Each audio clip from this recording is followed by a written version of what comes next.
ఈరోజు వర్క్ త్వరగా కంప్లీట్ చేసుకొని అలా బీచ్ రోడ్లో నడుస్తుంటే తామెన్ అనే రామెన్ రెస్టారెంట్ కనిపించింది. ఏంటి బాబు రామెన్ని తామెన్ చేసావు ఫేకా అని అడిగితే, లేదు మేడం ఒరిజినల్ కొరియన్ స్పైసెస్తోనే చేసాం అని చెప్పాడు. నేను చికెన్ రామెన్ అని చెప్పేలోపే ఈ అక్కలిద్దరూ అన్నా ఒక వెజ్ రామెన్ కుడుంగన్నా అన్నారు. కాసేపు వెయిట్ చేశాక మొత్తానికి మన చికెన్ రామెన్ వచ్చేసింది. ఈ బౌల్లో నాకు chicken broth, momos, chicken, mixed vegetables, boiled egg, spring ఆనియన్స్తో గార్నిష్ చేసి ఇచ్చారు. నిజంగా చెప్పాలంటే నాకు ఎక్స్పెక్టేషన్స్ లేవు, కానీ టేస్ట్ అద్దిరిపోయింది. ఆ అక్కలిద్దరూ ఒక రామెనే ఎందుకు తీసుకున్నారో ఇప్పుడు అర్థమైంది. అసలు ఎంత క్వాంటిటీ ఇచ్చాడంటే అక్కడ నేను 1.5 hours ఉన్నా అయినా ఫినిష్ చేయలేకపోయాను.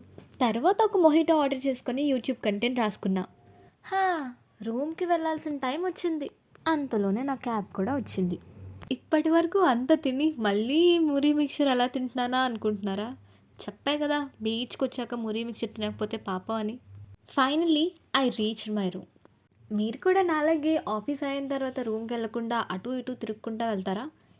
జనరల్లీ మీరు స్ట్రెస్ఫుల్గా ఫీల్ అయితే ఏం చేస్తారు? కమెంట్ సెక్షన్లో చెప్పండి. That's all for today. See you guys in the next one.